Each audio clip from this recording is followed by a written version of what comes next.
Boa noite para você que está nos assistindo. Nós gostaríamos de, primeiramente, antes de iniciar a nossa programação, de pedir desculpas. No domingo passado, nós tivemos um problema de internet e, por isso, nós não conseguimos conexão para transmitir no dia e horário correto, mas, por isso, estamos transmitindo hoje, quarta-feira à noite. E, obviamente, você vai, através do Espírito Santo, do poder do Espírito Santo, também vai ouvir essa mensagem do professor Cleison e as músicas do Kleber, e com certeza você será tocado também, e de forma alguma isso tirará o brilho e o poder da mensagem. Então, obrigado pela sua audiência, obrigado por estar aqui conosco, e eu gostaria de começar, como sempre começamos a nossa programação, que é orando ao nosso Deus. Feche seus olhos aí na sua casa, onde você estiver, e vamos falar com Ele. Senhor, obrigado mais uma vez porque estamos aqui fazendo esta live. Que o Teu Santo Espírito agora conduza cada palavra e cada música que será aqui entoada, que será cantada, as palavras que serão ditas pelo professor Cleison. Que o Teu Santo Espírito trabalhe através de todos que irão assistir e que já estão assistindo neste momento. Nós te pedimos em nome de Jesus. Amém. Com você agora, Kleber Kaique. Boa noite. Prazer imenso vir estar aqui com vocês. Você que está acompanhando a gente pela live, estou muito feliz de estar aqui com vocês, muito feliz mesmo. Estou tão feliz que vou até cantar para vocês. Mas é uma música muito conhecida e vai ficar muito mais bonito se você, daí de onde você estiver, se você cantar junto comigo.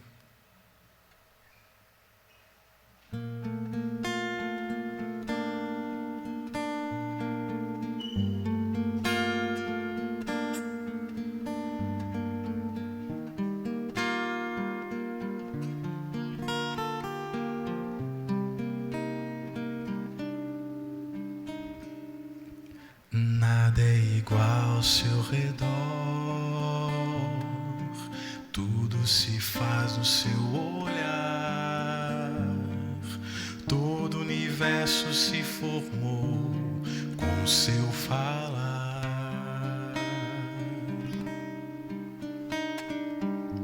Teologia pra explicar, um Big Bang pra disfarçar.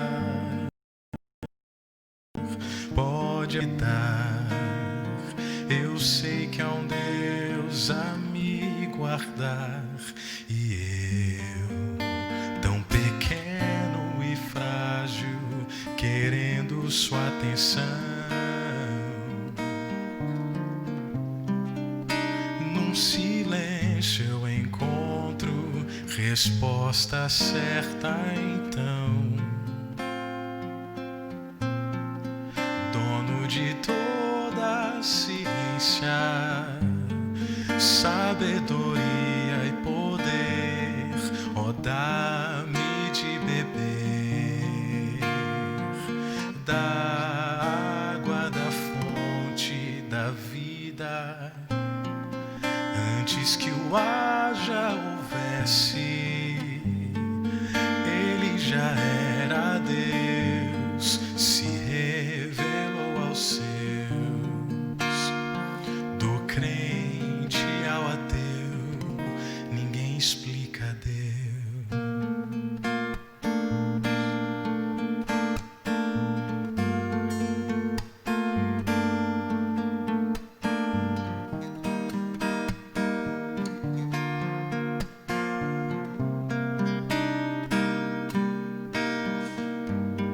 Nada é igual ao seu redor, tudo se faz no seu olhar, todo o universo se formou com o seu falar.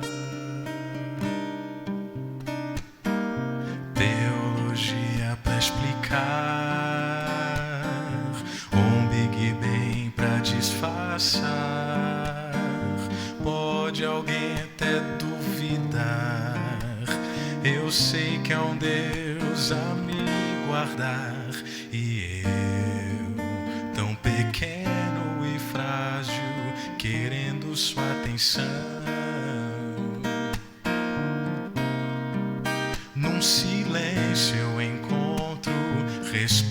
certa então,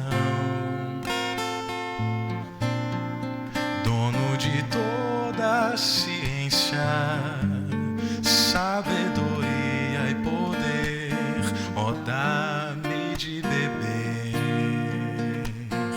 da água da fonte da vida, antes que o ar já houvesse, ele já era Deus, se revelou aos seus, do crente ao ateu.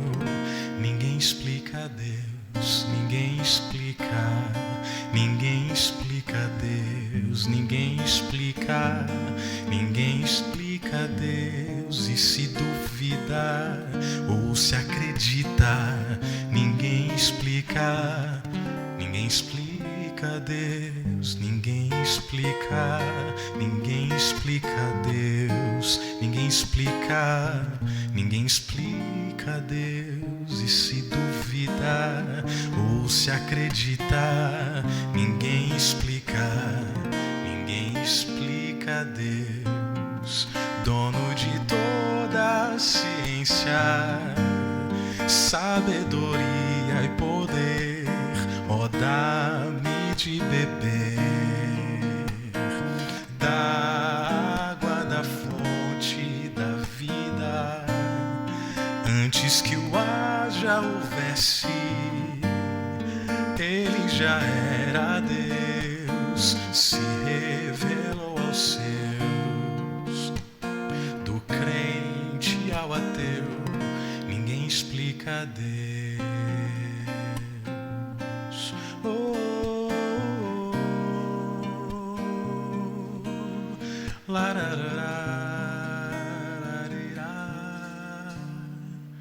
Do gentil ao judeu, ninguém explica Deus.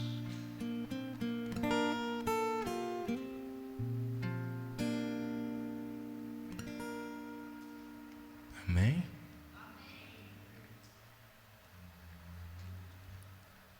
Esse Deus é bom demais, né? E o mais legal de tudo isso, de Deus, né, é que Ele está sempre disposto a nos aceitar. Independente da nossa situação, da nossa condição, Ele está sempre de braços abertos.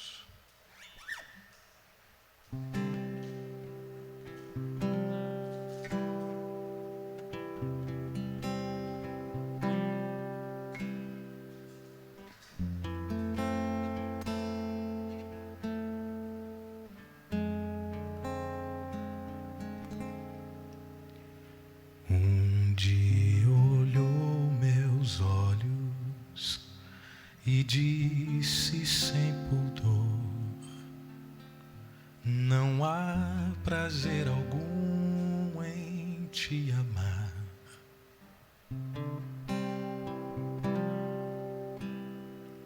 Transpassou meu peito, me dividiu em dois,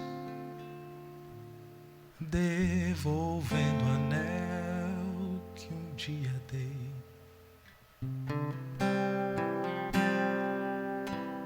Tomou o que era nosso e deu as costas devagar. Levou as roupas, mas ficou teu cheiro. No quarto, no armário, na sala de jantar, no lençol da cama, facilmente me deixou, mas como te deixar? Sela teu cavalo pra correr, ninguém pode te prender, ninguém pode te prender aqui. Corra tanto quanto puder, não há como se esconder, não há como se esconder do meu amor.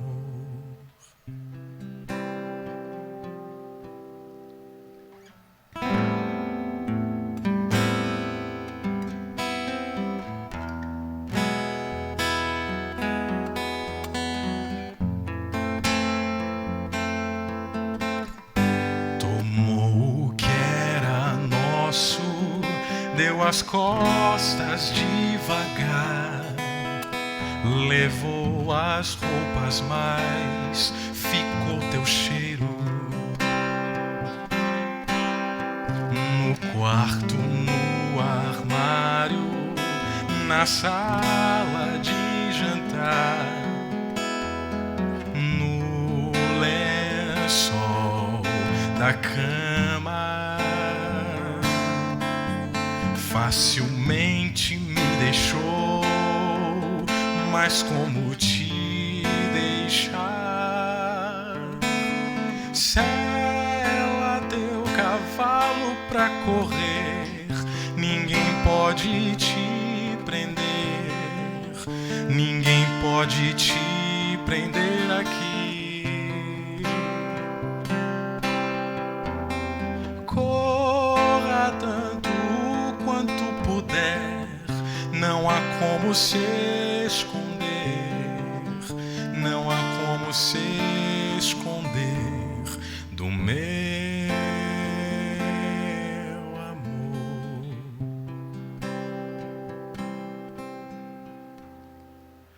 Volta a hora que você quiser, o anel ainda é seu e o teu armário ainda está vazio. Há lugar à mesa pra você, como eu posso me esconder ou me esquecer do amor que me feriu.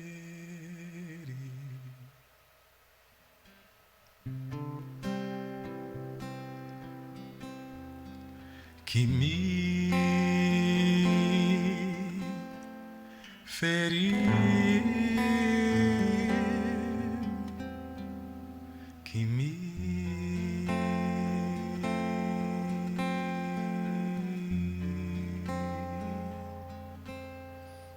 feriu.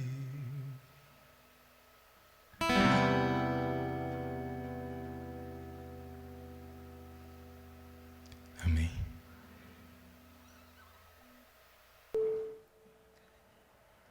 É sempre bom quando a gente começa com o microfone, ele está bem animado, né? Porque aí a gente se anima também.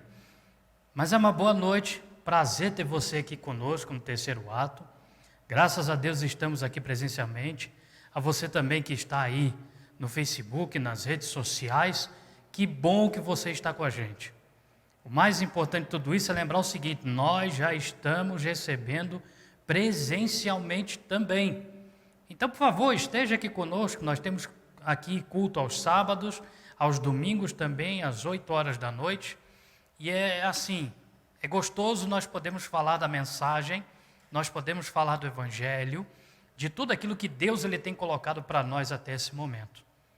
Vamos seguir com o santuário, vamos seguir com o estudo. Por que santuário? Porque nós temos insistido isso já há alguns domingos. Eu não sei se vocês percebem, mas o santuário ele fala de uma coisa importantíssima que é a nossa salvação. Muitas pessoas ainda não conseguiram chegar ao ponto de entender o que Deus ele tem para mim através da palavra. E o santuário é o ponto onde ele me coloca diretamente ligado a Cristo, onde ele me mostra de maneira clara que eu preciso cada vez mais buscá-lo. E me chama mais a atenção é que nesses últimos tempos, nós estamos vivendo os últimos tempos da história desse mundo.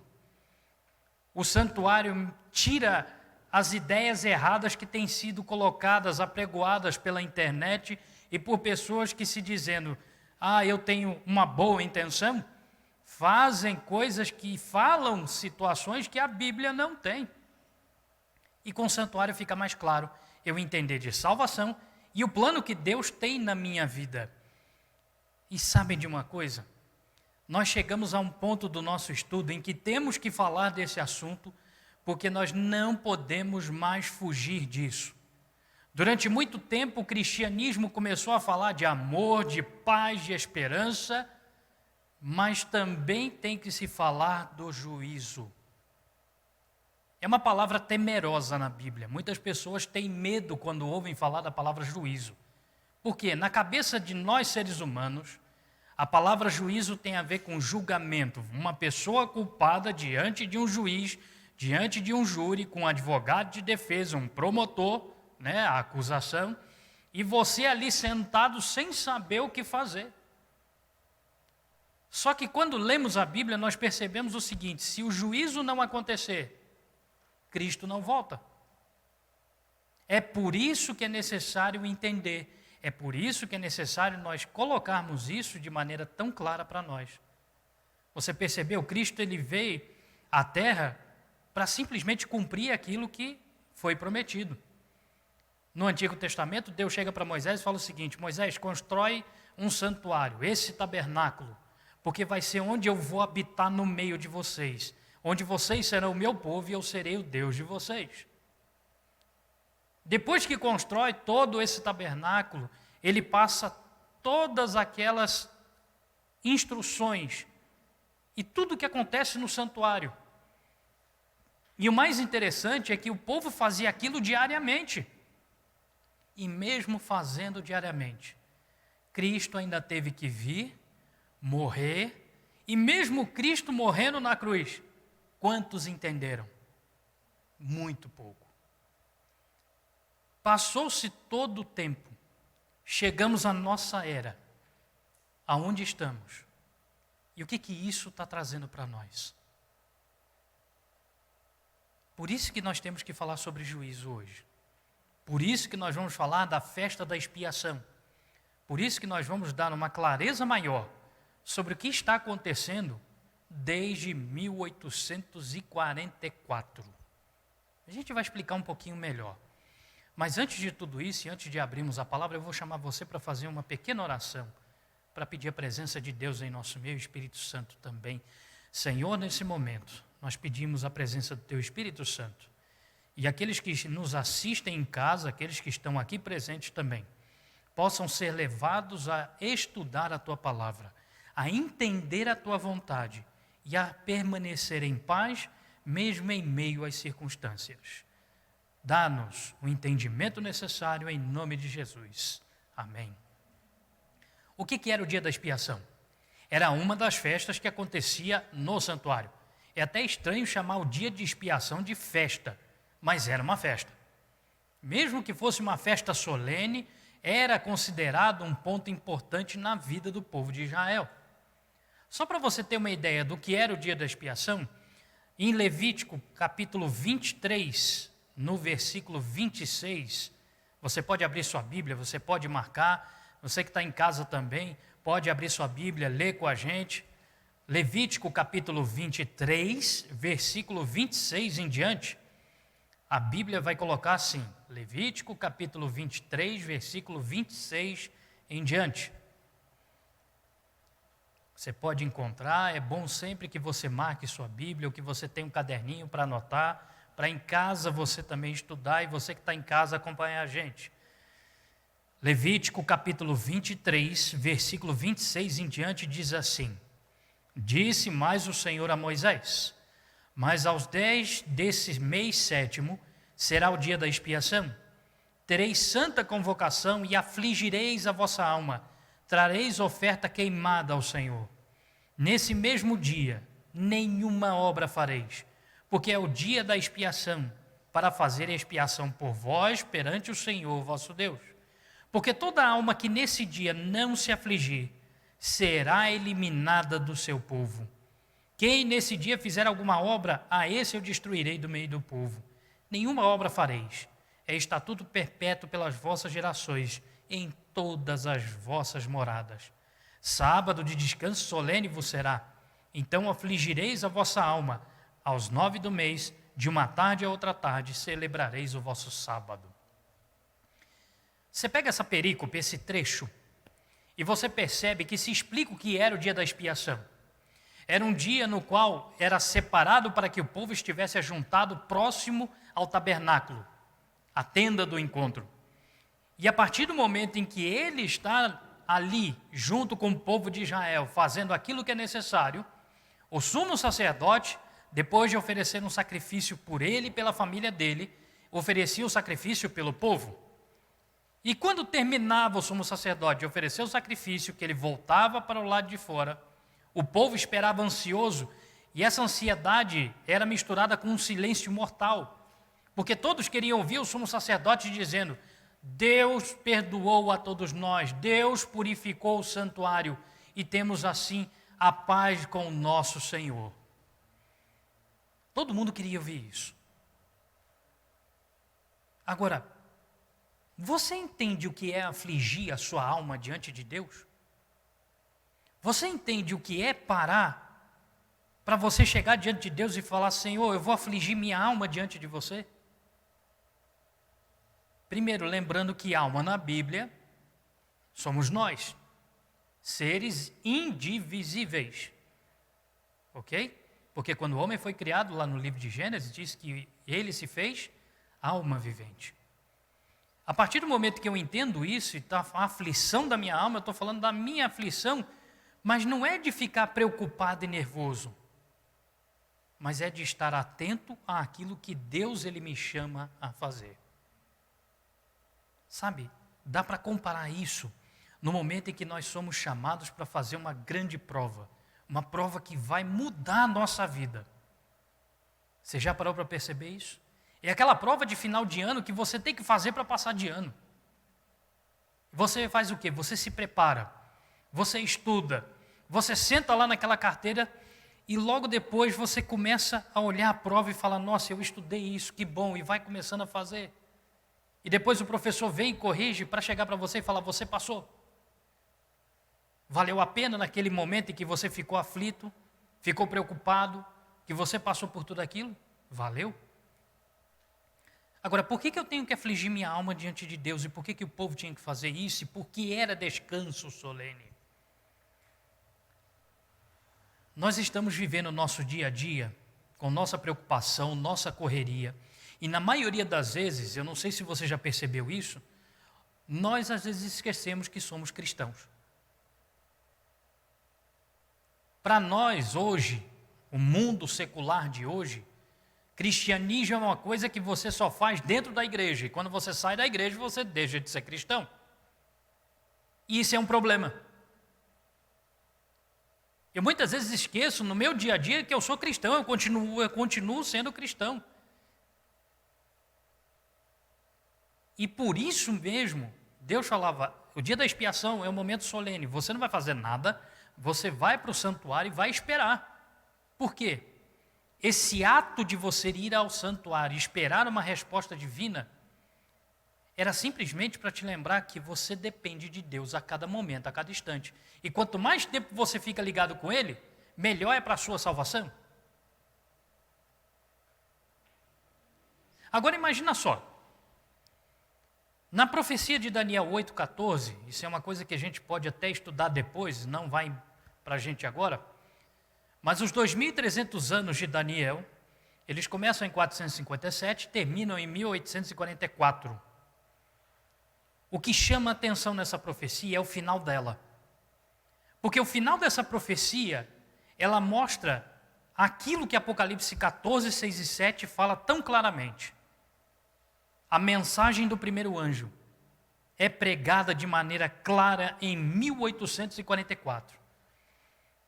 Naquela época, as pessoas que pregavam essa mensagem, que ouviram dessa mensagem, achavam que a purificação do santuário, dita em Daniel 8,14, poderia ser a volta de Cristo à Terra, mesmo enganadas. Algumas continuaram estudando, mas perceberam que alguma coisa diferente aconteceu. Agora, só para você ter uma ideia, o que era o mundo nessa época? Eu estava lendo um livro de um historiador chamado Eric Hobsbawm.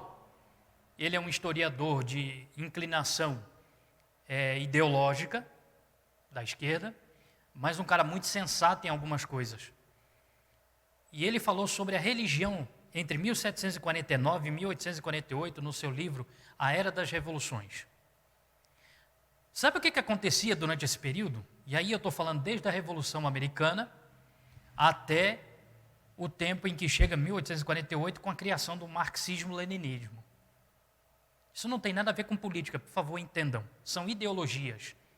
E nós temos que entender isso dentro do contexto profético. Nesse momento, o mundo está tentando se distanciar de Deus. E essa distância de Deus, ela começou a ficar cada vez maior. O homem se tornou mais racional do que o normal. Foi nessa época que grandes pensadores e filósofos começaram a fazer obras que dignificavam o homem e esqueciam-se de Deus. O que me chama mais atenção é de que ele fala o seguinte: havia uma vontade muito grande das pessoas esquecerem de Deus, das pessoas não quererem mais saber de Deus. Um distanciamento. Ele usa uma palavra interessante: descristianização. Sabe por quê? As pessoas entendem até hoje cristianismo e religião como coisas erradas. O que é religião? Religião não é bandeira de igreja. Religião é a sua vida com Deus. E para você ter sua vida com Deus, você vai até a Bíblia. Agora, qual é o problema com o cristianismo? O problema com o cristianismo é que nós não entendemos até hoje que Cristo veio pregar para quem? Pecador. Pessoa que falha, pessoa que mente, pessoa que rouba, pessoa que faz coisa errada. Lembra quando Paulo fala? Cristo veio salvar os pecadores, dos quais eu sou o quê? O maior. Por que Paulo se coloca numa condição dessa? Porque nós temos uma noção errada de santidade também. Olha quantas noções erradas nós temos. E isso por quê? Porque muitas vezes nós acreditamos mais no que se fala de uma maneira geral do que a Bíblia diz. Então imagina, com um mundo descristianizado, com um mundo que não quer saber de religião, onde abre as portas para o chamado racionalismo filosófico, onde o materialismo é muito mais importante, onde o espiritualismo toma conta, aquela ideia de que a gente precisa ter sensação e não uma fé racional, onde você vê o homem dizendo de que ele sabe a origem e não Deus. Num mundo como esse, como é que estava tudo acontecendo? Então imagina, 1844 entra na história do mundo como um momento dentro da religião em que Cristo sai do santo e entra no Santíssimo para começar a sua obra. Por isso Apocalipse 14, 6 e 7 é tão claro. Abre aí sua Bíblia. Apocalipse 14, 6 e 7. Eu sei que eu já citei ele algumas vezes, mas é bom a gente ler também. Apocalipse 14 fala das 3 mensagens angélicas. E Apocalipse 14, 6 e 7 fala da primeira mensagem. Em 1844, essa mensagem é pregada assim: vi outro anjo voando pelo meio do céu, tendo o evangelho eterno para pregar a todos que se assentam sobre a terra, e a cada nação, tribo, língua e povo, dizendo em grande voz: temei a Deus e dai-lhe glória, porque é chegada a hora do seu juízo, e adorai aquele que fez o céu, a terra e o mar e as fontes das águas. Você repara numa palavra só que sai aí no meio desse texto? Juízo. É chegada a hora do seu juízo. Por que a Bíblia enfatiza tanto o juízo? E por que João no Apocalipse, ele vai enfatizar o juízo também? Nós estamos em juízo. Nós estamos vivendo o dia da expiação, desde 1844. E você sabe como é que é a história do juízo na cabeça de muita gente? Muita gente pensa que o juízo é aquilo que vai acontecer com uma história bem conhecida no interior do Brasil chamado Alto da Compadecida, em que no final, antes de acabar a terra, né, antes do fim do mundo, vai haver um grande trono, Cristo vai sentar nesse trono, vai ter o diabo acusando, vai ter Jesus Cristo lá julgando e ao mesmo tempo dando defesa, e vai ter uma fila enorme, um monte de gente parada um atrás do outro esperando para entrar no céu. A cabeça do povo hoje, popularmente, é assim. Só que a Bíblia não fala disso.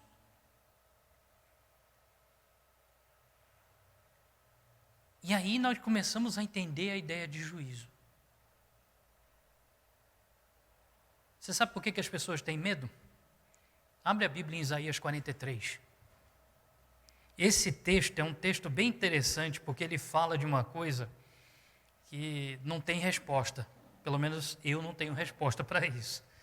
Isaías 43, versículo 25 e 26.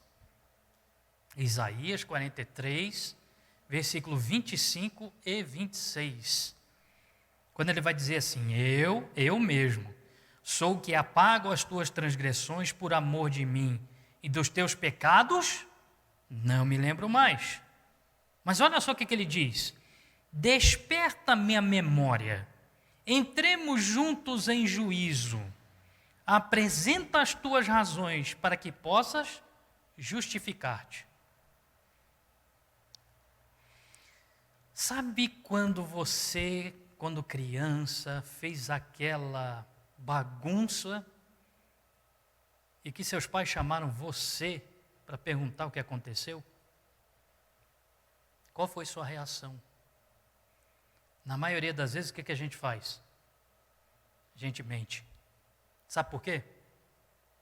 Pela ideia errada que nos falaram sobre juízo. Por que eu vou mentir quando eu fiz o que fiz? Qual é a razão que eu tenho para, diante de Deus, me justificar daquilo que eu fiz?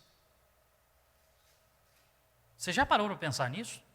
Se Deus ele chegasse, sentasse do teu lado na sala e falasse assim: olha, teu dia hoje foi complicado, não foi? Foi. Tá, mas e aquilo que você fez que não deveria ter feito?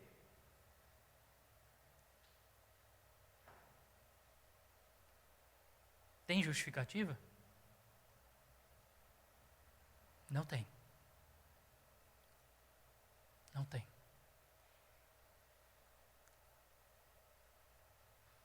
Nós achamos que o juízo vai trazer prejuízo para a gente. Está vendo a palavra? Juízo, prejuízo. É interessante como eles começaram a trabalhar essas palavras. Nós muitas vezes achamos que por sermos sinceros e verdadeiros, nós teremos problemas. E vamos ter mesmo. Porque nem todo mundo joga limpo. Mas uma coisa eu posso te dizer: quando Deus te chama para juízo, quando Deus te chama para você apresentar suas razões, Ele sabe que você não vai conseguir ter razão nenhuma que justifique a sua maneira de ser. E mesmo sabendo, sabe o que Ele faz? Ele ouve você. E Ele está disposto a fazer uma única coisa. Sabe o quê? Perdoar. Durante muito tempo, a religião, e isso vindo de muito tempo, de pessoas que não liam a Bíblia como deveria ser lida, veio dizendo de que não há perdão, uma vez que você peca continuamente. Toda vez que eu vou a Deus pedindo perdão, Ele me perdoa? A Bíblia diz que sim. Mas muitas pessoas falam: você tem que deixar o seu pecado. Tá, eu sei disso. Agora, como eu vou deixar meu pecado se eu não estou unido a Cristo? Lembra de Levítico 23, 26? Aflija a tua alma. Afligir a minha alma significa que eu estou diante de Deus todo momento e de que Ele vai me dar a direção para aquilo que eu preciso. Por que era descanso solene? Por que não se fazia nada? Porque eu passava naquele momento diante de Deus, para que Ele pudesse me mostrar o caminho e a direção que eu tenho que seguir. Hoje é a mesma situação. Só que nós estamos separando isso. Parece que eu só aflijo a minha alma quando eu vou à igreja, quando eu escuto uma mensagem bonita na internet. Mas a grande verdade é de que o juízo está correndo durante todo esse tempo. Salvação tem prazo de validade, 24 horas. Se eu não afligir a minha alma hoje, e Deus nos deixe longe disso, mas eu não viver para amanhã. Você sabe que quando você morre, está definida a sua vida. Não tem mais nada o que fazer, não tem apelação. Ou salvo ou perdido, e você decide isso com Deus, ninguém mais. O santuário me mostra de que eu preciso afligir a minha alma diante de Deus todos os dias, porque eu preciso da salvação, porque a salvação é Cristo Jesus.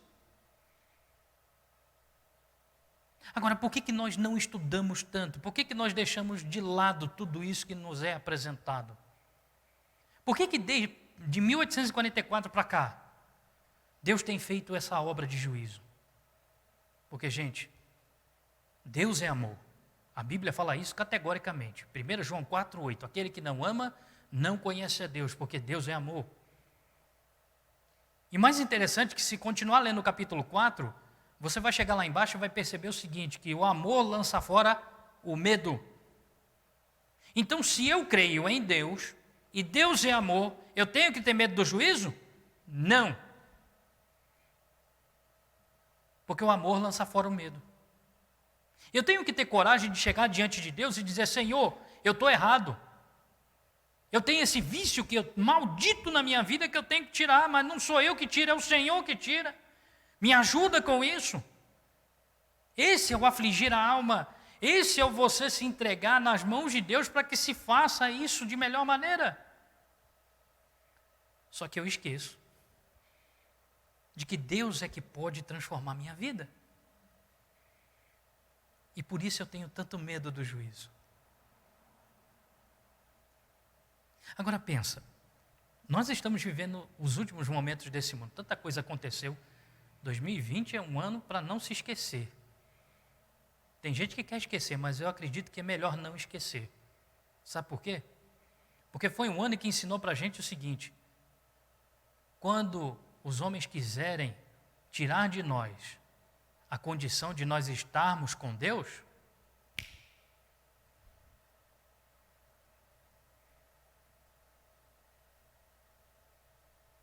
quando Satanás quiser brincar para fazer as coisas dele,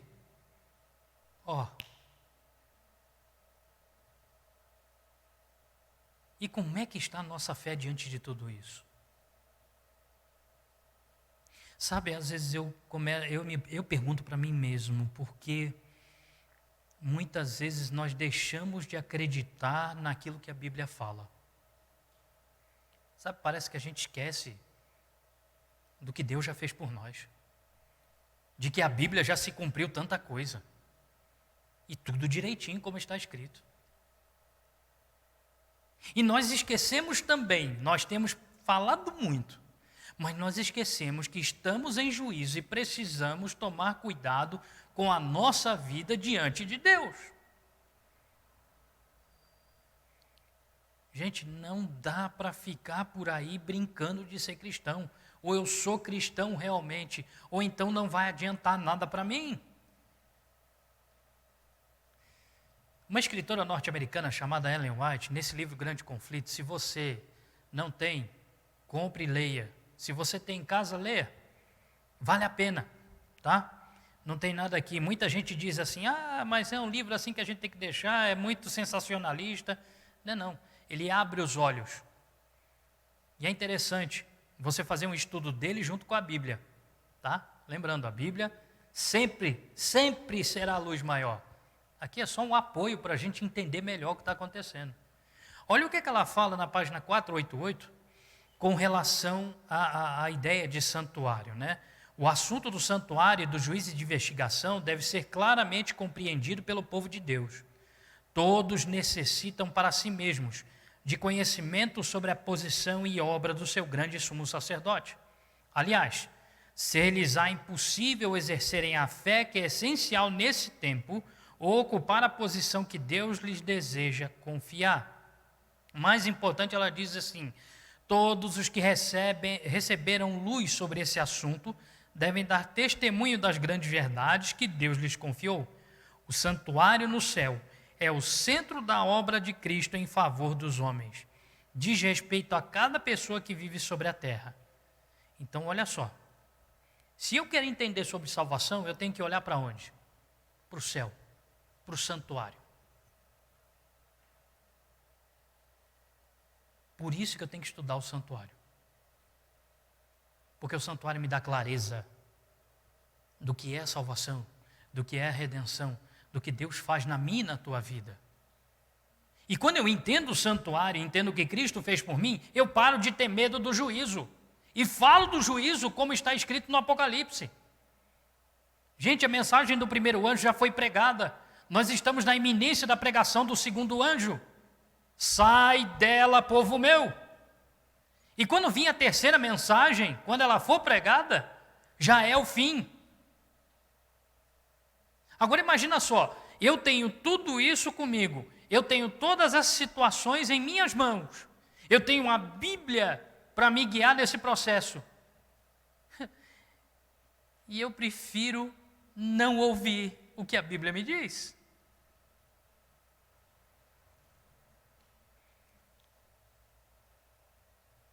É muito bom falar do amor.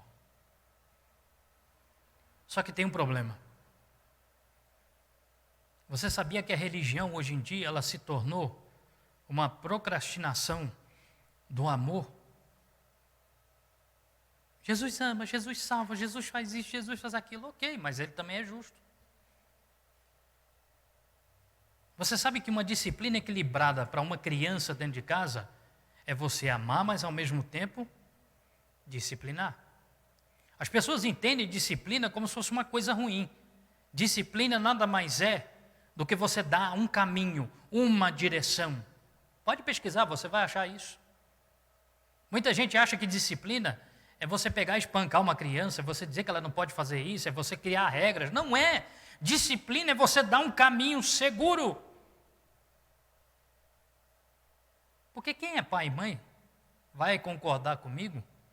Quantas vezes a gente não quis colocar nossos filhos no lugar certinho para andar? E muitas vezes nós tivemos que deixar eles quebrarem a cara, sentir as consequências, para que eles pudessem aprender a viver. E por causa disso, você deixou de ser um bom pai e uma boa mãe? Não. E seus filhos te amam. A palavra de Deus, ela nunca vai falar aquilo que você quer ouvir. A palavra de Deus, ela vai falar aquilo que você tem que escutar. Se você vai fazer ou não, é uma decisão sua. Então imagina com tudo isso. Deus, ele traz o santuário para cá, porque ele quer viver no meio do povo. Ele quer que nós sejamos o povo dele.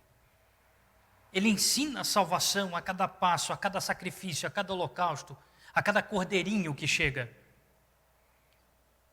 Só que passa o tempo, eu torno aquilo uma coisa corriqueira, normal. E eu perco a vontade. Trazendo para os nossos dias hoje, faça essas perguntas antes de você sair de casa. Por que você vem para se reunir com outras pessoas num lugar que muitos chamam de igreja, muitos chamam de comunidade, outros chamam de várias outras situações? Por que você vem? Qual é a sua intenção aqui? Por que você lê a Bíblia? Por que você gosta de ouvir pastores pregando bons sermões?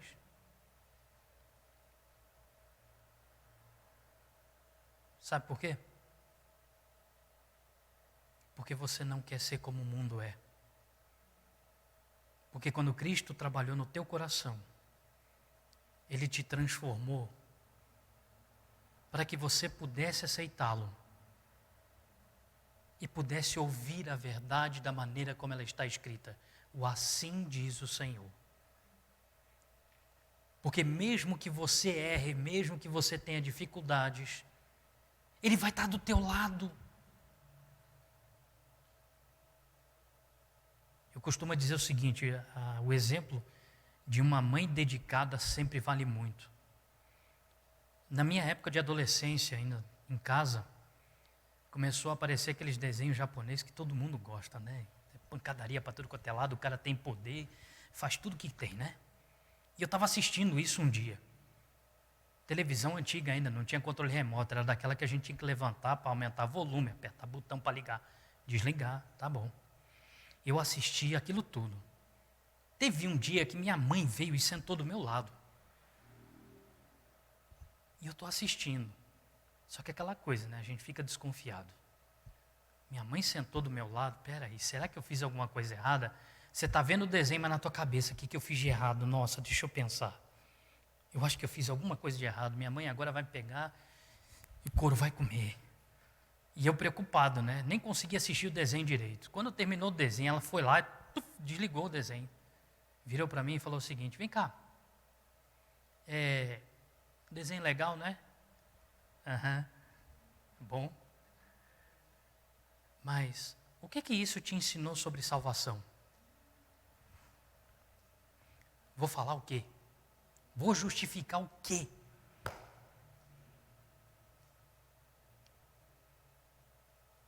Imagina quando você lê a Bíblia. E você deixa de ler a Bíblia porque você tem coisas aí mais interessantes, segundo julga o mundo. Às vezes você deixa de ler a Bíblia para você maratonar a série. Não é errado, estou dizendo aqui, não é errado, mas olha as suas prioridades. Às vezes você deixa de ler a Bíblia porque você quer simplesmente fazer uma coisa estranha, diferente. Imagina se Jesus sentasse do teu lado e dissesse o seguinte, tá, você acabou de assistir um negócio, parece interessante, diferente, uma coisa que te chamou a atenção, mas o que isso te ensinou sobre salvação? Que a minha palavra não te ensina. Amigo, amiga, Jesus ele tem uma mensagem para você e para mim. Jesus ele quer trabalhar com o teu coração, com o meu coração. Mas para isso, eu tenho que entender que nós estamos passando pelo juízo. E que eu preciso afligir minha alma diante de Deus. Não é ter medo de Deus, não é não buscar Deus, não é ficar preocupado se Ele vai dizer que você está errado ou não. Mas é você se levantar e perceber de que Ele quer o teu bem. Que Ele quer você no melhor caminho. E que Ele vai te ensinar de algum jeito.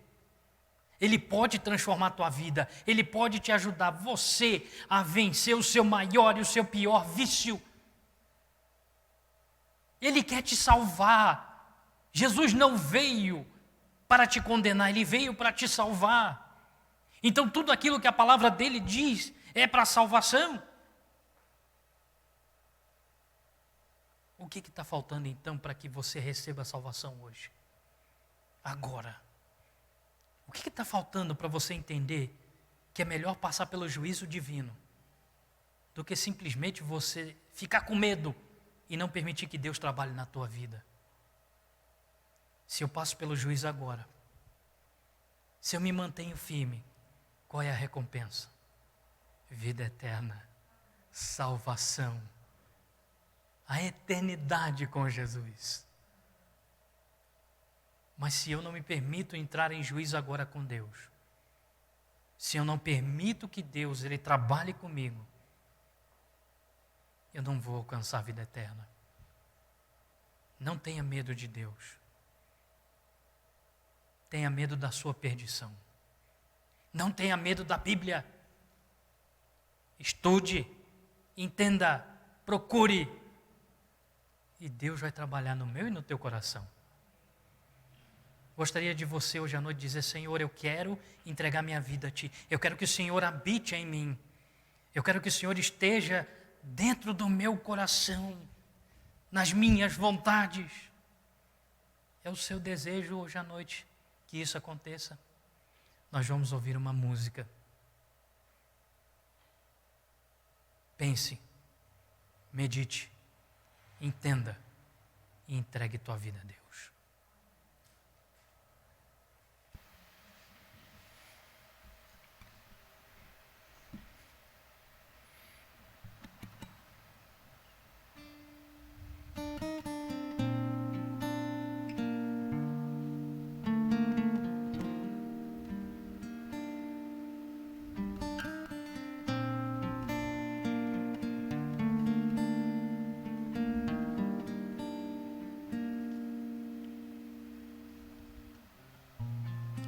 Quem sou eu, Senhor, que espero ouvir tua voz?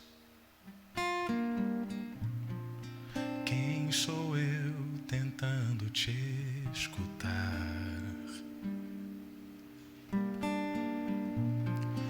Já tentei ouvir tua voz em forma de canção. Tentei sonhar, tentei sentir. Não sou nada nem ninguém, sou apenas quase pó. Mas eu quero te pedir, ouve a minha oração. Sei que és grande em poder, que não cabes nem no céu. És o grande Deus, eu sou, e eu sou pecador. Não sou digno de falar, nem sou digno de pedir, mas te peço mesmo assim, eu imploro, habita em mim.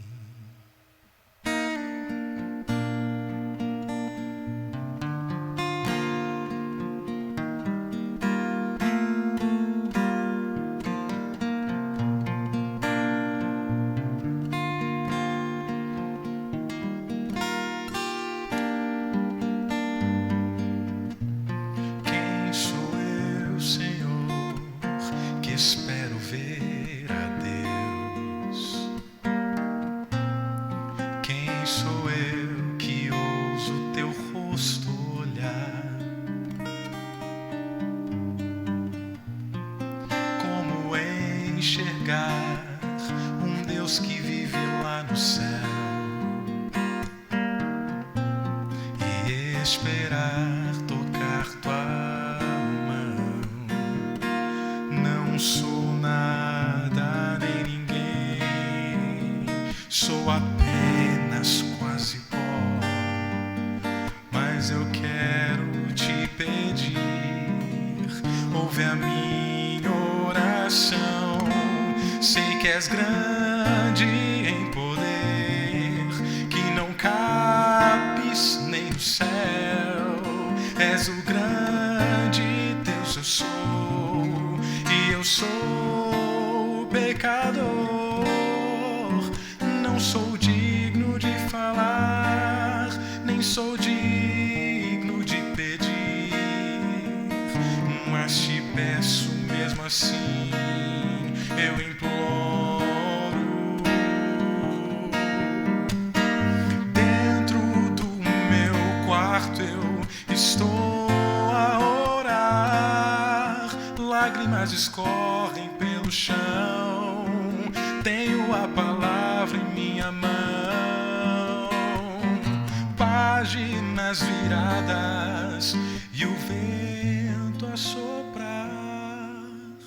Posso agora ouvir a meiga voz, Deus está a me falar.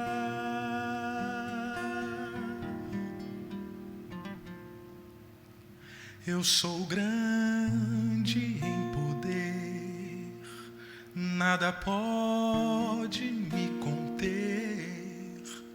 Sou grande, Deus, eu sou, e tu és és pecador, não és digno de falar, nem és digno de pedir, mas eu te aceito mesmo assim e prometo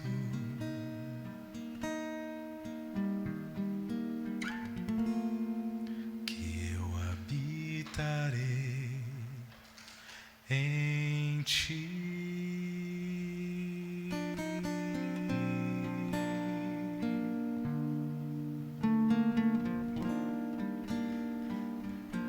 Sabe, são palavras bonitas. Deus quer habitar em você. Deus quer habitar em mim. Deus quer fazer você a nova criatura. Por isso, entre em juízo com Deus hoje e peça: Senhor, transforma minha vida e o meu coração. Oremos. Ó Pai, obrigado, porque aprendemos muito sobre Tua palavra, aprendemos muito sobre o juízo. E sei que vamos hoje dormir sem ter medo de falar de juízo. Ao invés disso, nós vamos ter certeza de que estamos afligindo nossa alma diante de Ti, porque queremos ser salvos, queremos viver contigo. E por isso, nós colocamos e derramamos nossa vida a Teus pés, diante do Teu trono, para que assim possamos encontrar o perdão pelos nossos pecados. Existem dificuldades e necessidades, cada um aqui passa pela sua, mas que o Senhor tome a mão de cada um e guie pelo caminho certo, pelo caminho da Tua salvação. Refrigera a nossa alma e dá-nos a paz que excede a todo entendimento. Uma noite tranquila e uma semana em paz. Em nome de Jesus. Amém. Amém. Domingo que vem eu te encontro aqui para a gente falar da festa final. A festa do tabernáculo, onde Deus quer você presente. Tanto eu como você. Que Deus te abençoe.